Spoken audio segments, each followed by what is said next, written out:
All right, we're ready for lesson 5. And how are you doing on this? You may have some days where you have to skip a day and you can't practice every day, and that's fine. We need to do it most days, though. So lesson 5 doesn't necessarily mean day 5, okay? Maybe day 7, maybe day 14 for you. However long it takes you to get down whatever the new piece is, and now it's lesson 5, it may take you 2, 3, 4 days, then we'll move it over to the repertoire section of your sheet whenever that happens. Okay, so no pressure there. Alright, we're doing something called triple meter. Normally, let me go ahead and zoom this in. Alright, I hope it looks, it does look big enough on the video, but it looks really huge here in person. You can really see all those notes very well. Alright, we're looking at the time signature here. And pull up my highlighter. And we take a look at the time signature. And it says 3-4. Now it's always said 4-4 thus far. The top number has always been a 4. The top number of the time signature always tells us how many counts are in one measure. Alright, so we have 4 counts in a measure. Get that off of there. Alright.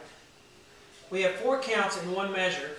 And the bottom number tells us what kind of note gets 1 count. Now you may think, well, a quarter note gets 1 count. Yeah, almost all the time it does. A quarter note gets 1. Eventually it will not. Sometimes a quarter note will get a different note value, and then it changes how all the other note values are measured. But for our purposes now, the bottom number is going to be 4. So don't worry about the bottom number right now. Just worry about that top one. Now we were counting to 4, right? But now we're going to count to 3 because the top number is a 3. There's only going to be 3 counts in a measure. That's typically called waltz time. 1, 2, 3 if you hear. 1, 2, 3. 1, 2, 3. That's waltz time. Waltz time is 3-4. And we're counting to 3 instead of 4. So that's what you need to be aware of. One measure now will have 3 counts. Each measure will have 3 counts. Okay, so we're counting to 3 now. So we won't have that extra beat. So, that's called the time signature. Remember what this is called? Treble clef, bass clef, brace. This is the 5 lines and 4 spaces are the staff. Right? We have a treble staff and a bass staff. Both staves together make the grand staff. Alright, this is a quarter note. The black notes are quarter notes. We don't have one visible here, but if we had a white note, it would be a half note with a stem. If we just had a goose egg note without a stem, it would be a whole note. 4 counts for a whole note, 2 counts for a half. 1 count for a quarter. This should be reviewed. You should remember this. It should not be something new. Alright, so let's dive in. We have C position still. We're going to get really used to this C position. And then we're going to move positions and change later on. But let's get really used to this C position. Before we start this, have you played through your repertoire? You should have 4 pieces that you play through before we do this one, before this practice session each time. Remember, there's 3 sections. The repertoire section, and then you will work on the new piece. That's what we're doing right now, is the new piece. And then the third part will be you and your flashcards, or your random note sight reading. Alright, so here we go with the new piece. What's the first note? Should be just a gimme by now. That's a C, of course, because it's got one ledger line through it. And then we go to what? D.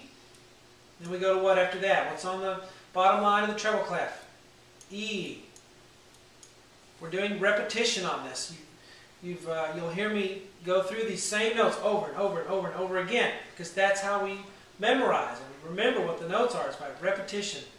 I'm going to continue to ask you what note touches the bottom right underneath the staff in the treble. It's a D note, right? D. What note's on the first line? We just had it in the first measure. E. What note's in the first space right here of the right hand? F. All right, and we continue with an E on the bottom line, and then an F, and then a G. Okay, if you need to write these in lightly in pencil, feel free to do so. Just make sure you write right next to the note. Don't write way off in space somewhere, and then you're not even looking at the note. Write right next to it so that you see it. So there are notes there for right hand. All right, so we have C, D, E, D, E, F, E, F, G, F, E, D. Now we want to do that without having to look at your hand. Look at your hand first to get it in position, and then try to play without looking at your hand. Look up here. Look at the music. Okay? Don't want to get in the habit of memorization and looking down. That's bad for our sight reading skills. Now we go to left hand. All right, the first note we have is in the second space of the bass staff. What is that? Of course, that's a C.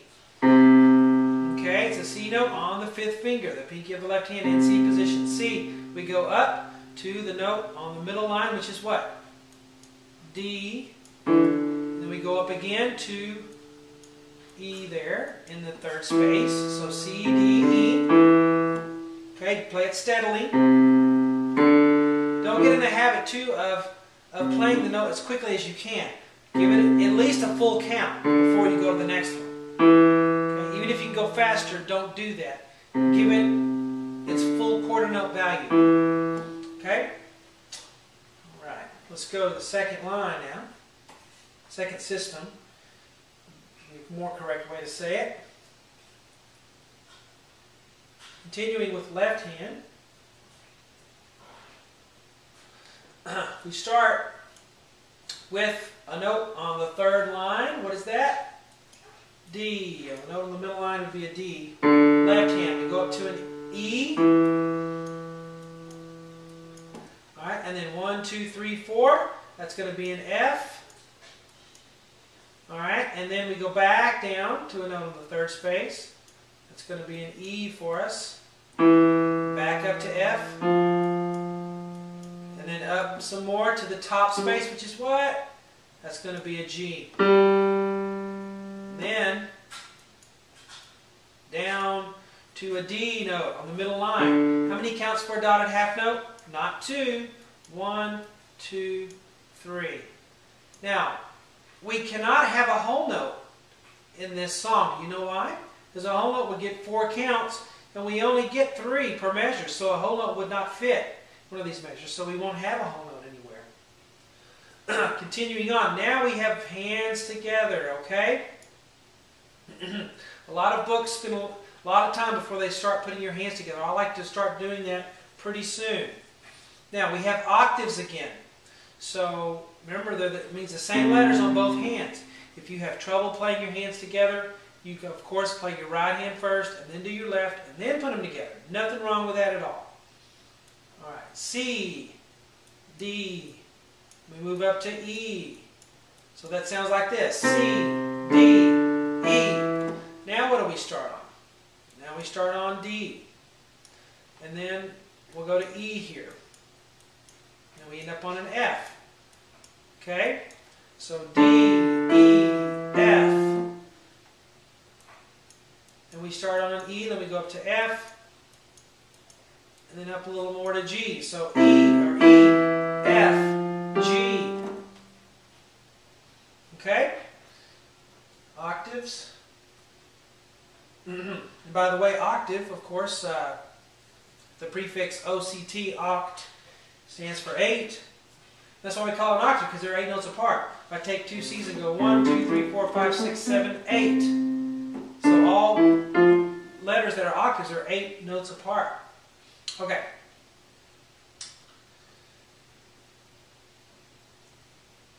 Now we will move on to the last line. All right, we have more octaves still. And we have F's here. Okay. Look at that left hand. It's on the 4th line. What is that? An F. Don't just look at the right hand and say, oh, it's an octave, so I'm just going to play an F. Make sure you take a look at that left hand. Know that it's on the fourth line. F, and we go down to E, and then down some more to D, down some more to C, back up to D, up to E. I'll start right here. F, and then E, and then D, then C's, then D's, then E's, and then a little bit more to go. Now I'll ask you a question. How many measures are left? So you should be able to count. 1, 2, 3. 3 measures are left.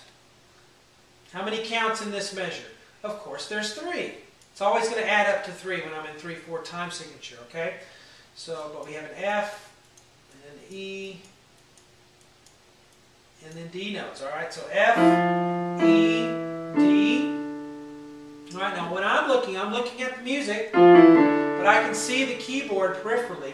Even though I'm not looking right at it, I can still see it. See what it looks like. So that's what you want to do. You don't want to stare directly at the keyboard the whole time. All right. Then we end on C's. 1, 2, 3. 3 counts, right? Now I'm going to show you something new here. Talked about. It's called a tie. See this curved line right here, connecting the 2 C's, and you also have it here. It's called a tie. And a tie connects the values of 2 notes, but you don't play the note 2 times. You just play it the first time. So you go 1, 2, 3, 1, 2, 3. So the note lasts a total of 6 counts because it's 3 plus 3, but I only play it this very first time. I just keep holding it down. 1, 2, 3, 1, 2, 3, like that. And the left hand will do it as well. 1, 2, 3, 1, 2, 3. All right, that's called a tie. Now, sometimes you'll see some curved lines that are not ties. For it to be a tie, it has to be to the very next note and to be the same note. Okay, if this note were a D, then it would not be a tie. You wouldn't be able to continue holding it because it would be a different note. All right, it has to be the same note, and it has to be the very next note. All right, in that voice. Okay, so, and of course, what is this called at the end? The double bar. All right, or the fine at the end. So now let's play through the whole thing. This one is not a well-known tune or anything. It's just something that I put together to help us at this point. Okay, so lesson 5, C position triple meter. All right, listen to the 3 count. I'm counting to 3. 1, ready, go. 1, 2, 3. 1, 2, 3. E, F, G, F, E. The left hand, C, D, E, D, E, F, E, F, G. 1, 2, 3. C, octaves here. C, D, E, D, E, F, F, G, F, E, C, D, E, F, 1, 2, 3, 1, 2, 3. See how I did the tie at the end?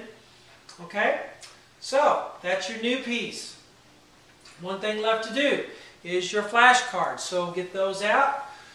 Get the left hand ones out. There should be 5 of them. Set them up. Play them in the order that you set them up and say them out loud. If you don't know one, you look on the back and see the little pencil mark that you put and see what letter it is. And then try it again. Reshuffle them, do it again. Reshuffle them, do it again. Then do the right hand. All right? And you might, at the end of this lesson, try and start mixing them together a little bit.